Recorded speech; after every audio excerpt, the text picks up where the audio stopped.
설 명절 잘 지내셨죠? 예.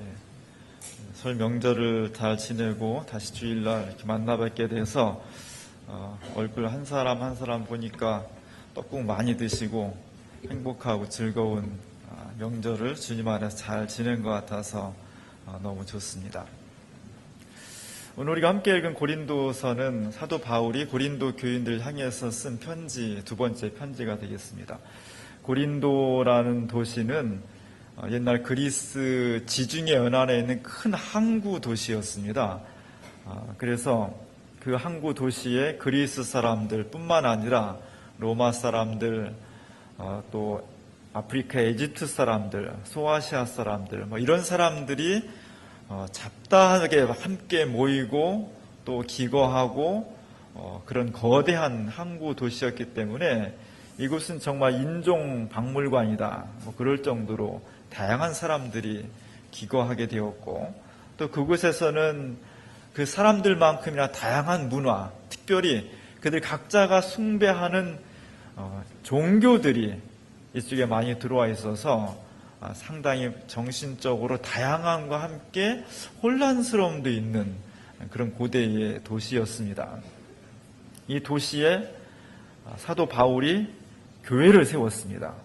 그래서 고린도 교회는 도시가 융성함과 함께 굉장히 역동적인 성격을 가지고 있음과 동시에 또 여러 가지 또 문제도 발생한 그런 전력을 가지고 있었습니다. 그래서 그 소식을 듣는 사도 바울에게 있어서 한편으로는 굉장히 기쁨도 주었지만 또 한편으로는 굉장히 많은 문제점도 가지고 있는 그런 교회였습니다. 특별히 고린도 교회는 분쟁을 겪고 있었습니다. 그래서 어떤 분쟁이 있었냐면 고린도 교회를 처음으로 설립한 이 사도 바울의 영향력이 그대로 있었는가 하면 그 뒤를 이어서 왔던 아볼로라는 또 선교사가 있었는데 또 그분의 영향력이 또 있는 분이 있었습니다. 그래서 그 큰 교회 안에 한편은 나는 사도 바울파입니다. 이런 분들이 있었고 나는 아볼로파입니다. 이런 분들도 있었습니다. 그래서 둘이 막 싸움이 있었죠.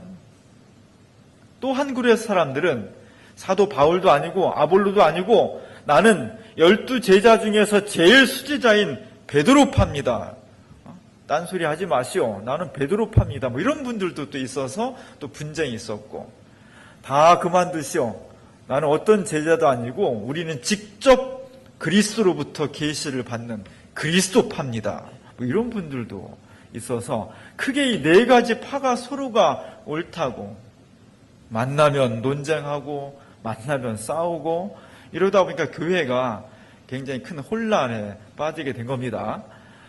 더불어서 그것뿐만 아니라 원래 이 고린도 교회가 우상 숭배가 굉장히 심각한 지역이었는데 그런 이방신적인 요소들이 교회 안으로 침투해서 신앙인들이 또 많이 흔들리는 여러 가지로 어려운 경험을 가지고 있는 그런 교회였습니다. 이런 교회를 향해서 사도 바울이 정말 한편으로 안타까운 심정으로 정말 그 교회를 사랑하는 마음으로 편지를 쓰게 됩니다. 첫 번째 편지가 고린도 전서고 오늘 두 번째 편지를 쓰는데 이 편지의 내용을 보면 첫 번째와 두 번째 사이에 짧은 편지를 다시 한번 보낸 것 같아요. 그 편지가 2장에 간단히 언급되어 있는데 그 편지의 내용은 굉장히 강력한 질책의 편지였습니다. 왜 그렇게 싸우냐? 너네 신앙이 이렇게 잘못됐다. 회개하라. 이런 강력하게 고린도 교회 교인들을 질책하고 비판하는 그런 편지를 사도 바울이 보낸 거였습니다. 오늘 제가 주보 그림에 1630년에 그린 렘브란트가 그린 그 사도 바울, 서재에 있는 사도 바울이라는 그림을 실었습니다. 평생 동안 사도 바울은 세계 곳곳을 돌아다니면서 참 힘겹게 복음을 증거했고 오늘 성가한 것처럼 정말 순례자처럼 이곳저곳 다니면서 못 먹고 못 입고 박해받으면서 복음을 증거하는 순례자였고요. 동시에 그는 위대한 문학가였습니다. 위대한 서신을 통해서 하나님의 말씀을 문자로서 증거한 그런 위대한 신학자였습니다. 그분이 오늘 서재에 앉아서 편지를 쓰게 됩니다. 렘브란트가 서재에 있는 바울을 그리면서 한쪽에서는 벽면을 통해서 찬란한 빛이 들어오고 있고 반대편에는 암흑, 어둠, 무공 이런 것들이 같이 한 화면에서 공존하도록 그림을 그렸습니다. 사도 바울의 얼굴을 보면 노 사도가 참 많이 지쳐 있다 하는 것을 느낄 수 있습니다. 머리는 많이 헝클어져 있고 주름이 져 있고 눈은 밑을 향하고 있고 굉장히 피곤과 업무에 지쳐 있다는 그런 느낌을 받게 됩니다. 그가 지금 어느 곳을 향해서 열심히 편지를 쓰고 있습니다. 이 편지는 그냥 연애 편지나 일상생활을 묻는 편지가 아니라 진리를 위한 편지였고 심각한 교회의 문제를 어떻게 하면 해결할 수 있을지 고민하고 기도하면서 정말 뼈를 깎는 아픔 가운데에서 편지를 쓰고 있는 것입니다. 그래서 그 편지를 쓰는 책상 자체가 굉장히 어둡게 표현이 되어 있고 그 책상 위에 놓여져 있는 이 책보 그 다음에 편지 쓰는 이런 것들이 굉장히 어둡게 그려져 있습니다. 그것은 사도 바울이 하고 있는 이 업무 자체가 굉장히 무겁다, 버겁다, 사람을 힘들게 하고 지치게 한다라는 것을 표현해주고 있는 겁니다. 오늘 사도 바울이 고린도 교회를 향해서 굉장히 따끔한 질책을 했던 것 같습니다. 그리고 오늘 본문에 보니까 그렇게 했던 자신에 대해서 굉장히 후회하고 있어요. 내가 왜 그랬을까? 내가 왜 고린도 교회 사랑하는 사람들에 대해서 이렇게 상처 주는 말을 편지로 보냈을까 하는 아픈 후회를 하고 있다는 겁니다.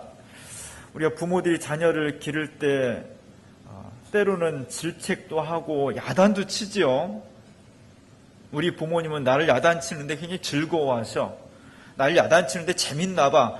이렇게 생각한다면 그건 부모를 크게 오해하는 겁니다. 사실은 야단 맞는 자녀도 때로는 회초리를 맞는 자녀도 아프고 상처를 받지만 그렇게 사랑하는 자녀를 질책하는 부모도 상처를 받는 거예요. 나를 야단치는 우리 부모님 마음이 굉장히 아프겠구나. 굉장히 상처를 받겠구나. 이렇게 자녀가 생각하는 순간 그 자녀는 이미 철이 든 거죠. 철이 든 자녀가 되는 겁니다. 그래서 정말 부모는 자식에 대해서 정말 야단을 치고 싶지만 웬만하면 다 넘어가요. 그냥 인정해주고 넘어가고 그러게 됩니다. 교회 안에서도 여러 교인들이 서로 분쟁을 하게 되죠. 은혜로운 교회는 사람이 다 똑같을 수가 없어요. 내가 이렇게 생각하는데 저 교회는 다르게 생각할 수 있는 겁니다.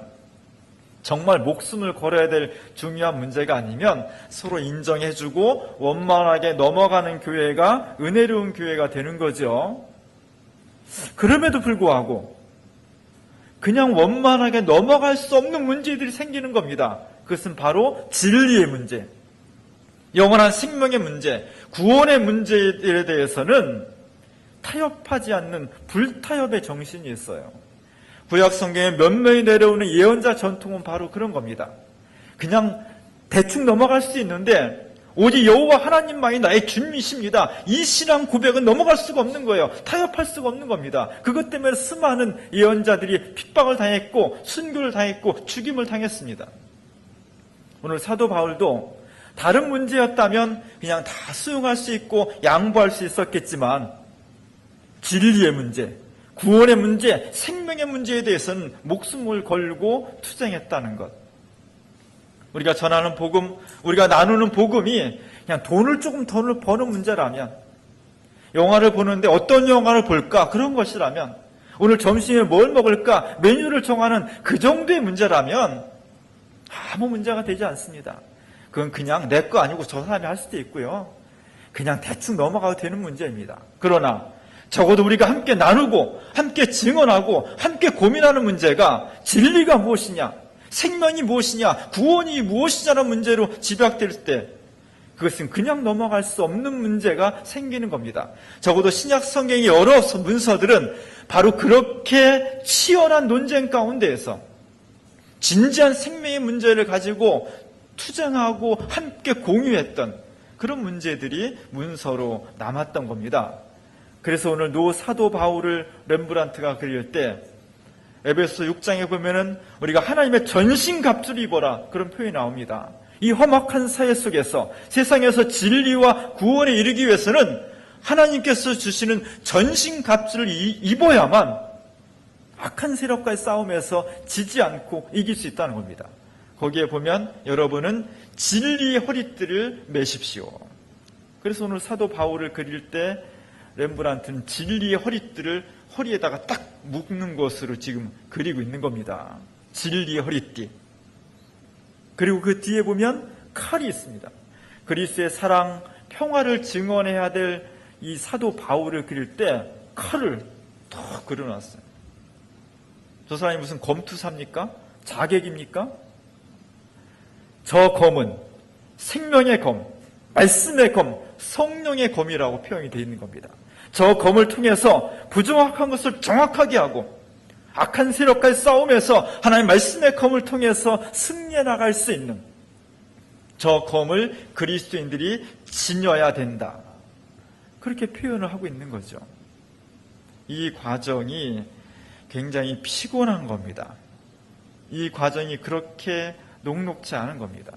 그래서 오늘 거룩한 사역을 감당하는 이 사도 바울의 모습을 보면 그가 잠시 쉬는 시간이지만 열심히 고민하고 글을 쓰고 서신을 쓰다가 그가 잠시 쉬고 있는데 그의 오른팔을 보면 의자에 이렇게 걸쳐져 기대어 있습니다.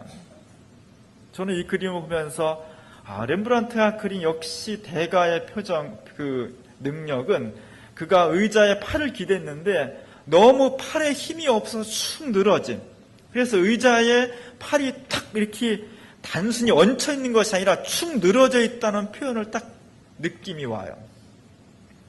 아마추어는 팔을 위에 얹혔는데 그냥 살짝 얹혀 있는 것처럼 무게가 실리지 않게 그리는 사람은 아마추어입니다. 렘브란트는 역시 대가라 그 힘없는 이 팔이 무게가 축 늘어져서 의자에 걸쳤다는 느낌을 받게 표현을 했습니다. 렘브란트는 사실 위대한 개신교 교인이었습니다. 1600년대니까 대부분의 서양은 캐톨릭 교인이 많았던 거죠. 1500년 동안 권세를 가지고 있었으니까. 그런 가운데서 렘브란트는 네덜란드 사람으로서 개신교인이었고 성경을 굉장히 많이 읽었던 사람이에요. 그러면서 사도 바울의 심령, 그의 처한 아픔, 고통, 고민 이런 것들을 충분히 자기 내면화시키면서 그것을 그림으로 표현을 했습니다. 그런데 오늘 본문에서 이렇게 힘들고 어려운 사도 바울의 후에 아픔, 고통이 다시 기쁨으로, 다시 감사로 대반전을 이룩합니다. 오늘 본문을 보니까 내가 여러분들에게 편지를 보냈고 내가 너무 힘들었습니다. 후회도 했고 내 스스로 반성했고 아팠고 힘들었고, 그런데 지금 나는 다시 기뻐합니다. 오늘 본문에서 사도 바울이 후회하고 슬퍼하고 힘들었던 사도 바울이 다시 나는 기뻐한다고 대반전을 이루고 있습니다. 그의 삶은 고단했고 그의 작업은 매우 힘들었지만 그는 새로운 반전을 어떻게 일으켰느냐? 사랑하는 고린도 교회 교인들이 사도 바울의 그 근심 어린 질책을 받아들여서 잠시 아파하고 힘들어했지만 그것을 통해서 새롭게 자신을 갱신하고 회개할 수 있는 새로운 역사가 일어났다는 거죠. 이것이 사도 바울의 지친 삶과 어려운 삶을 새롭게 기쁨으로 변화시키는 놀라운 계기가 되었다는 겁니다. 그래서 오늘 그림에 보면 사도 바울이 그 글을 쓰는데 이 글 속에 참 잘하고 있어, 열심히 하고 있어, 좋아, 너무 기뻐, 이런 말을 하는 것은 너무 좋은 일이지만 여러분 싸우지 마십시오, 진리를 이루는 것입니다, 회개하십시오, 바르게 하십시오, 이런 거를 쓰는 것 자체가 부담스럽고 힘든 거예요. 그래서 더 지치는 겁니다. 그럼에도 불구하고 그 늘어진 손 속에서 펜을 끝까지 쥐고 놓치지 않는 것은 그 과정이 고단하고 힘들지만 그 속에 다른 것이 대체할 수 없는 새로운 갱신의 기쁨, 새로운 변화의 역사가 내포되어 있기 때문에 하나님의 말씀을 전하는 사도는 그 펜을 놓을 수가 없다는 것입니다. 오늘 우리는 내가 왜 그리스도인인지, 내가 왜 기독교를 믿는 것인지에 대해서 다시 한번 곰곰이 되짚어 봐야 됩니다. 6월달부터 우리 교회가 성경 공부를 시작했습니다. 우리 총회 교육원에서 나온 하나님의 백성이라는 교재를 가지고 기독교가 무엇인지를 전반적으로 이렇게 한번 스케치를 해나가고 있습니다. 첫 번째 장에서 질문이 이런 거였습니다. 도대체 기독교란 뭐냐? 기독교는 뭐예요? 예수를 그리스도로 믿는 종교예요. 우리가 기독교라고 하는 것은 하나님의 아들인 예수 그리스도를 통해서 내가 구원받을 수 있다는 것을 믿는 종교예요. 그것이 우리의 정체성입니다. 내가 왜 기독교인이냐? 내가 다른 길도 많이 있지만, 내 친구는 다른 길로 가지만 나는 예수를 통해서 구원받을 수 있다고 믿는 사람. 그것을 나 혼자만 간직할 수 없어서 내 사랑하는 사람들에게 이것을 전하고 증언하는 사람. 그것이 바로 기독교인의 정체성입니다. 명절 한 주간 동안 저희 수요 예배도 쉬고 성경 공부도 쉬었지만 시간이 그렇게 많지 않더라고요. 이리저리 인사 다니고 명절 다니고 하니까 놀긴 놀았는데 하나도 논 것 같지 않게 더 바쁘게 지나갔어요. 그러면서 제가 한 주간 동안 그래도 제가 보람이 있었던 것은 프리모 레비라는 사람의 책을 한 권 제가 읽었습니다. 프리모 레비는 1919년도에 이탈리아에서 태어난 사람이에요. 이 사람은 화학을 전공한 사람이었습니다. 이태리에서 화학자로서 살아가다가 24살에 이탈리아의 파시즘에 저항해서, 무솔리니에 저항해서 레지스탕스가 됐어요. 무솔리니는 망했는데 독일의 나치 히틀러가 이탈리아를 침공해 들어오면서 레지스탕스 운동하는 사람들을 다 잡아갔습니다. 그리고 1943년도 12월 달에 체포돼서 1945년도 1월 달까지, 나치가 망할 때까지 아우슈비츠에 감금되어 있었습니다. 아우슈비츠에서 그는 정말 사람답지 못한 삶을 살았어요. 그래서 풀려나온 다음에 그는 직장에 다니면서 열심히 자기가 경험했던 아우슈비츠의 삶을 책으로 남겼습니다. 그 책의 제목이 이것이 인간인가라는 제목이었습니다. 제가 이 책을 명절 동안에 쭉 읽으면서 많은 감동을 받았습니다. 여기서 잡혀갔던 사람들 아우슈비츠로 끌려가는데, 아우슈비츠가 폴란드에 있습니다. 독일에 있지 않고 폴란드에 있는데 닷새 동안을 기차를 타고 갔다는 거예요. 갈 때부터, 이미 체포돼서 갈 때부터, 우리가 옛날에 기차에 보면 사람이 타는 기차가 있고 동물들을 막 태워서 가는 화물차가 있습니다. 그 화물차에 들어가 보면 지푸라기 같은 거 깔려 있고 그냥 거기서 동물, 똥, 오줌 다 있는 데서 그냥 며칠 동안 지내는 거예요. 마찬가지로 아우슈비츠를 끌려가는 유대인들이 어린이, 여성, 노인, 남자 다 있는데 그걸 한 칸에다 몰아놓고 5일 동안을 밖에 한 번도 내보내지 않고 아우슈비츠까지 갔다는 거예요. 그 사이에 배 아픈 사람, 배고픈 사람, 물도 못 먹고 똥 그냥 싸고, 그 사이에 이미 인간으로서의 존중, 인격 이런 것들은 다 파괴되어 버린 겁니다. 거기서부터 이미 그들은 인간 대접을 받지 못한 거죠. 그리고 아우슈비츠에서 있는 동안에 혹독한 추위, 정말 죽을 것 같은 배고픔, 이런 것들을 경험하면서 수많은 사람이 살아다녔고 수많은 사람이 추위와 배고픔으로 죽어갔다는 겁니다. 그는 거기서 끝까지 살아남아서 이러한 사실이 있다는 것을 너무나 쉽게 잊어버리고 많은 현대 사람들에게 아우슈비츠에서 이렇게 비인간적인 사건들이 일어났고 역사에 일어났다는 사건은 반드시 다시 일어날 수 있다는 것을 증언하기 위해서 그는 온 생애를 바쳤습니다. 증언. 프리모 레비의 그의 삶의 목적은 증언이었습니다. 내가 경험한 것을 쉽게 잊어버리는 사람들에게 잊어버리지 않도록, 다시는 이런 불행이 나오지 않도록 하기 위해서 그는 온 생애를 바쳤습니다. 우리는 누구인가?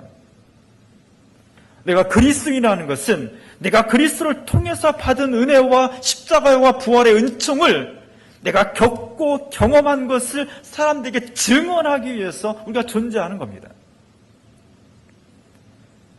제가 작년에 언젠가 제가 목사 뭐 하는 사람인가 하는 제목으로 설교를 했습니다. 목사는 뭐 하는 사람인가? 여러분도 증언자이고 저도 특별히 부름받은 증언자입니다. 증언을 한다는 것. 제가 주민교회 온 지 1년이 좀 넘었습니다. 2013년도 12월 첫 주에 왔으니까 제가 생생하게 기억을 하고 있습니다. 12월 첫 주에 왔으니까 이제 1년 한 3개월째 되는 거죠. 저는 그동안 여러분과 함께 신앙생활을 했고 아픔도 또는 기쁨도 함께 나누었고 그 중에서 제가 가장 중점적으로 한 목회 사역은 역시 목사는 증언자다라는 거였습니다.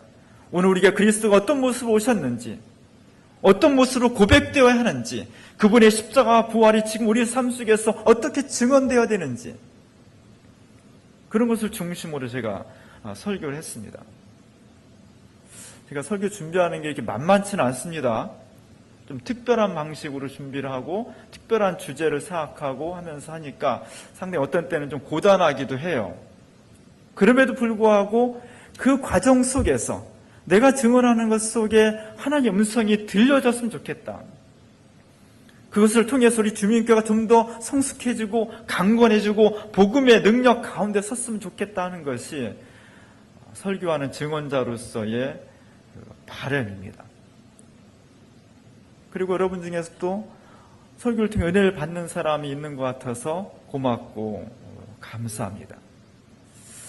그런데 가끔 제가 증언자로서 증언을 하면서 굉장히 좌절할 때가 있어요. 물론 교회가 생각만큼 막 부흥이 안 되고 어떤 땐 경제적으로 어렵고 속세기는 교인도 이렇게 할 때 좌절도 하지만 진짜 목회자가 설교자로서 좌절할 때는 정말 이것이 내가 그리스도의 복음이라고 뜨겁게 내 나름대로는 전하고 있는데 그것을 듣는 이 공간 속에서 이것이 허공을 친다는 느낌이 들 때가 있습니다. 그 말씀을 듣는 여러분들이 그 말씀을 듣고 정말 때로는 아파하고 근심하고 상처도 받고 그것 때문에 눈물을 흘리기도 하고 그것을 부여잡고 막 씨름을 해야 되는데 그냥 이렇게 튕겨져 나가는 것 같은, 제가 여러분들 한 사람한테 물어보진 않지만 목회자는 이렇게 딱 서서 설교할 때 느낌이, 직감이 있거든요. 내가 지금 얘기하는 것들이 정말 하나님의 음성으로 사람들에게 받아들여지고 있구나, 아니면 탁탁 튕겨나가고 있구나, 이런 느낌이 있는데 정말 설교자로서 좌절이 올 때는 이렇게 준비한 설교가 사람들한테 받아들여지지 않고 공허해진다, 공중 안에서 이렇게 막 부딪혀서 그냥 흩어져 버린다라는 느낌이 올 때 좌절하게 돼요.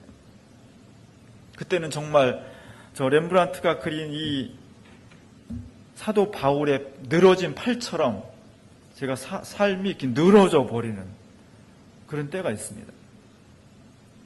하나님의 음성이 우리 가운데 새롭게 받아들여지는 것이 너무나 절실한 그런 때입니다.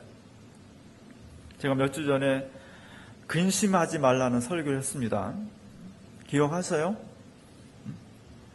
근심하지 말고 먼저 그 나라와 그의 의를 구하면 우리가 원하는 모든 의식주에 하나님께서 채워주실 것이다. 그렇습니다. 세상적인 근심은 다 버리는 것이 좋아요. 그럼 모든 근심은 다 안 좋은 것이냐? 그렇지 않습니다. 정말 우리가 세상적인 근심은 버리지만 하나님 나라를 위해서 해야 될 근심, 내가 내 욕심 때문에 하는 근심이 아니라 정말 하나님 때문에 하는 근심은 버려서는 안 되는 거예요. 그 근심이 나를 새롭게 하고 그 근심이 나를 믿음으로 바르게 인도할 수가 있는 것입니다. 오늘 고린도 교회 교인들은 사도 바울이 강력한 질책을 받았을 때 상처를 받은 거예요. 사도 바울이 우리한테 이렇게 얘기할 수 있나? 왜 우리를 괴롭게 하지? 왜 우리를 질책하지? 왜 우리를 비난하지?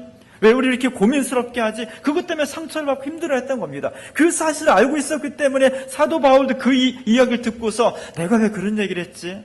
아니, 좀 더 좋은 얘기 해줄 수 있는데, 잘한다고 할 수 있는데, 칭찬해 줄 수 있는데 칭찬하면 고래도 춤춘다는데 내가 그럴 수 있는데 스스로 후회를 했다는 겁니다.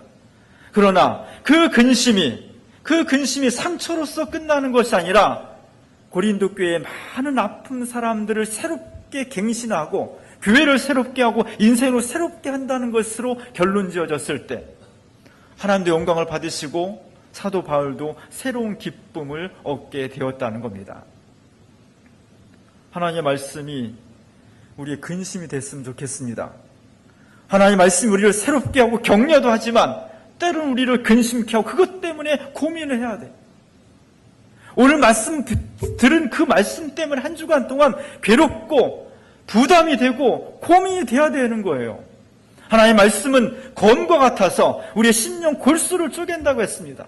때로 우리의 아픔을 도려내기도 하고 우리의 무능함을, 우리의 게으름을, 우리의 부정직함을 그리스도의 말씀을 통해서 새롭게 수술해낼 수 있는 그런 아픔이 우리에게 있어야 되는 거예요. 그랬을 때 내가 하나님 앞에서 영적으로 성숙할 수 있고 새롭게 전환할 수가 있는 겁니다. 오늘 한국교회가 붕괴되고 있습니다. 오늘 한국교회가 무너지고 있습니다. 여러 가지 요인이 있지만 가장 중요한 이유는 강단에서의 말씀이 오늘 사람들을 근심케 해야 될 그리스도의 생명의 음성이 자꾸만 사라져가고 있고 그곳에 번영, 잘 사는 것, 교인들이 요구하는 것, 하나님의 말씀이 말씀으로서 증언되는 것이 아니라 사람들의 취향과 요구에 따라간다는 것, 그것이 한국교회를 병들게 하고 무섭게 하고 있는 겁니다. 제가 작년에 경기노예 대표로 커네티컷 노예 미국에 가기 전에 맨하탄을 들렸습니다. 맨하탄의 타임스퀘어 굉장합니다. 정말 우리의 강남하고는 비교할 수 없는 휘황찬란한 그런 곳이었습니다. 근데 저곳에 타임스퀘어 교회라는 교회가 있더라고요. 제가 진작 알았으면 찾아가 봤을 텐데 저는 그때는 몰랐습니다. 제가 지난 주간에 타임스퀘어 교회에서 설교한 내용을 제가 유튜브로 들었어요. 카터 콜론이라는 목사님의 설교인데 타임스퀘어 교회는 그 쌍둥이 빌딩이 있는 거죠. 2001년도에 9.11 테러가 났을 때 타임스퀘어 저 교회 교인들은 6주 전부터 뭔가 우리가 예상하지 못한 재앙이 올 것이라는 것을 예비하고 준비하고 있었다는 겁니다. 그리고 하루 전날은 모든 교인들이 와서 막 샌드위치를 쌌다는 거예요. 뭐가 일어나는지 모르는데.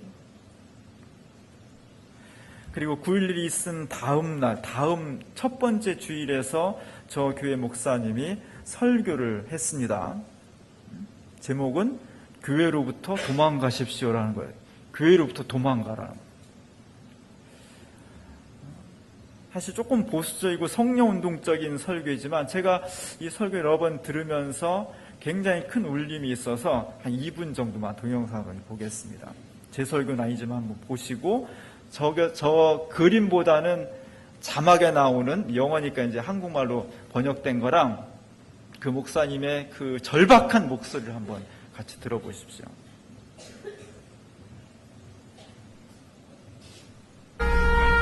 Run from gospels that focus only on success and prosperity. Run! Run from those who use the name of Christ only for personal gain. Run from those that are picking your pocket in the name of Jesus. Run! Run from gospels that only focus on self-improvement. Run!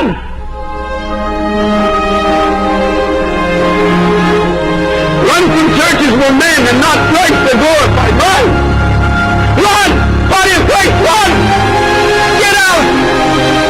Don't touch the unclean thing! Run from churches in America and Canada where there's no Bible! There's no God in the theology! There's no soul-searching word! There's no repentance from sin! There's no mention of the blood of Jesus! Run!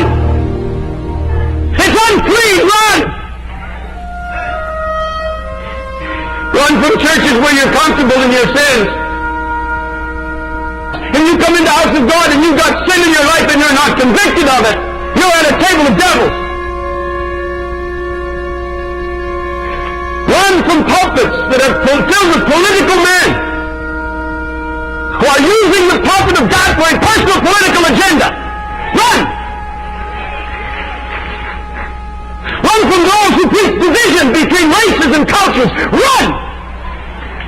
Run! Get out! Turn it off! Get away from it! They know nothing of God. Run from ungodly, spasmodic movements and endless, empty prophesying. Beloved church, run for your life. Run from preachers that stand and tell stories and jokes. Run like you've never run before. Run! Run! Run!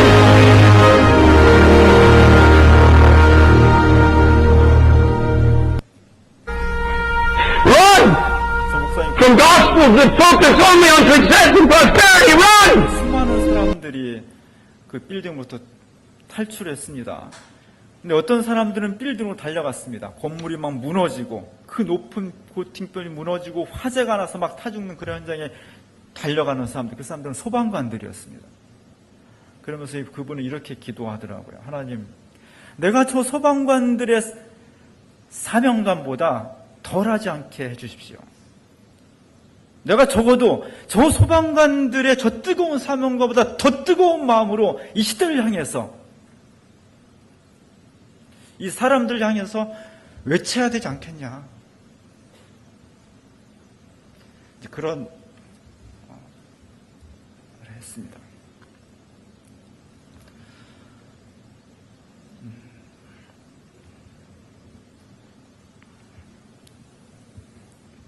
우리 모두 다 증언자들입니다. 물론 저는 설교를 하니까 증언자들이고, 여러분도 다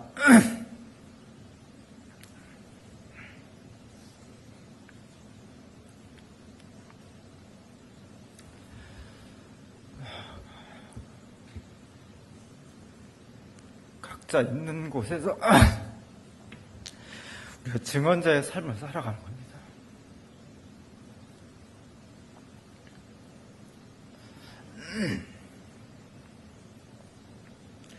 우리의 증언이 그저 생활의 지혜가 되지 않았으면 좋겠습니다. 우리가 예수를 믿는 것이 내가 필요한 것을 채우기 위한 수단이 되지 않았으면 좋겠습니다. 내가 적어도 교회를 오고 예수를 믿고 증언하는 것이 교양 강좌 수준, 그냥 생활을 더 잘하기 위한 어떤 유용한 지식을 얻는 그런 것에 머무르지 않았으면 좋겠습니다.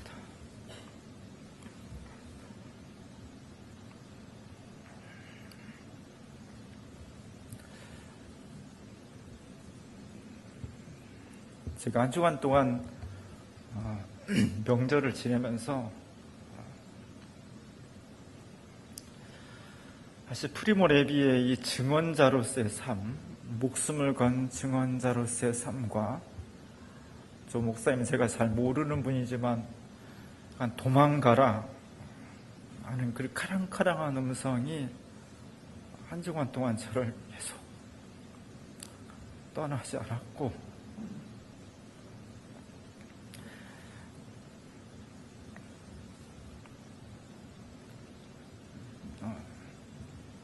내가 여러분에게 뭘 하는 건가 하는 그런 생각을 많이 하게 됐습니다. 하여간 하나님께서 우리에게 때로 상처를 주시기도 합니다.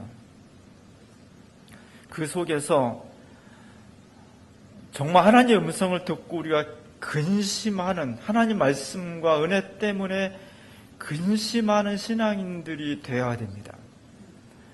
너무 많은 축복과 너무 많은 번영과 너무 많은 탐욕을 그리스도 복음화하는 것을 경계해야 됩니다. 저는 요한복음 21장에 예수님, 부활하신 예수님이 베드로를 만나는 장면을 되게 좋아합니다. 그래서 제가 취임식 때 우리 친구 목사한테 축가를 해준다 그래서 요한의 아들 시모나라는 노래를 제가 일부러 부탁을 해서 축가를 했습니다. 예수님이 베드로에게 묻습니다. 부활하신 예수님이 요한의 아들 시모나, 내가 나를 정말 사랑하느냐? 3번을 묻습니다. 3-4번을 한 건지, 사랑한다는 말을 3번 다 다른 말로 썼다고 해서 좀 차이가 있다고는 하는데, 똑같은 얘기 아니겠어요? 본래 의도는, 베드로야, 정말 나를 사랑하니? 진심으로, 정말 정직하게. 3번째 물었을 때, 베드로가 마음에 근심했다고 표현합니다. 내가 근심해서 예수님 제가 정말 주님을 사랑합니다. 저는 이 질문을 우리가 죽을 때까지 집요하게 물어야 한다고 생각해요. 정말 예수님을 사랑하는가? 내가 정말 예수를 그리스도로 고백하고 있는가? 내가 정말 예수 그리스도로 고백하는 것을 믿고 증언하고 있는가? 그것 때문에 그러지 못하는 내 인생과 믿음 때문에 아파하고 상처받고 근심하고 그럴 수 있는가? 그러고 있는가? 이런 물음들 앞에 우리가 정직하게 설 때, 이 도도한, 이 거대한 물질화 되어버리고 악마화 되어버린 교회까지도 악마화 되어져 버리고 있는 이 세상 속에서 우린 진정한 그리스도인으로서 살아갈 수 있는 길이 열리는 겁니다. 이때야말로 그리스도의 복음이 나를 근심케 하지만 그것이 근심과 슬픔으로 끝나지 않고 새로운 기쁨과 희열과 환희로 변화될 수가 있는 것입니다. 우리가 교회 창립 42주년을 앞두고 있습니다. 하나 행사가 아니라 정말 하나님 앞에서 우리는 누구인지, 우리 주민교회는 무엇을 믿고 무엇을 증언하고 있는 것인지, 그것이 나를 근심하게 하고 먹고 사는 문제로 근심하는 것이 아니라 정말 내 신앙과 우리 교회의 신앙을 놓고 근심하고 슬퍼하고 회개하는, 그것을 통해서 내가 하나님 앞에서 새롭게 태어나고 새로운 기쁨을 얻을 수 있는 그런 교회, 그런 신앙이에요. 오늘 사도 바울은 하나님의 마음을 우리에게 그렇게 전달해 주고 있습니다. 이 기쁨이 오늘 우리에게 함께 할 수 있기를 주님의 이름으로 간절히 축원합니다. 기도하겠습니다.